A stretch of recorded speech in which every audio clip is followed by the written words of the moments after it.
lasek nie kupuje, bo pieniędzy nie marnuje. Najpierw cudna, co tam musza, potem się na nowe skusza. Jak już kupia nowe szaty, stare potargą na szmaty. Teraz musza ponarzekać, bo już nie mam co oblykać.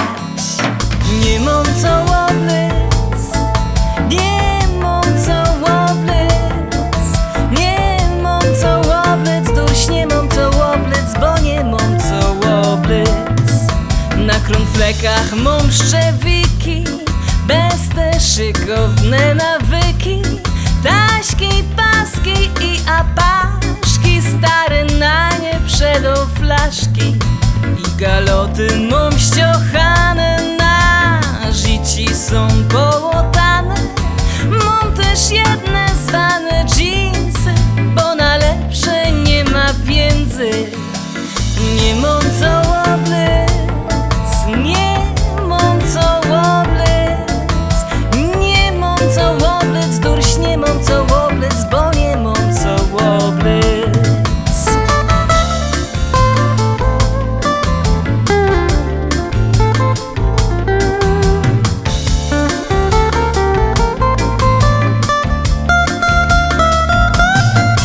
Pelerynka mam z opaska, mantel gryfny jak słobroska. Jedna kecka mam po umie, jak ją nosza to mnie łomie. Inkszo dała mi sąsiadka, szpetno angielsko kratka. Inkszo to mam po teściowej, no to nie kupuję nowy.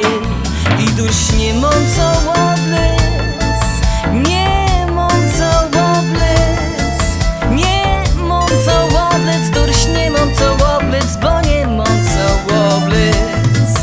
Mam też żakiet z galotami, ale dziela go z molami. Jedna bluza z górniczego, fajno, ale nic takiego. Clyde mam jeden z targowiska, co wyglądam w nim jak miska. No i nie śmia w nim wyłazić, hopu nie chce się narazić. I duś nie mam co oblec, nie mam co oblec, nie mam co oblec, durś nie mam co oblec, bo nie mam co oblec. Ale wszystko stare szmaty, że klachają już sąsiady. Najpierw cudna, co tam trzeba, bo nie wyda zarła chleba. I się fund na nowe łachy, co będziecie ciepać machy. Potem się odszczela wena i zaś byda gryfno frela. A teraz nie mam co oblec,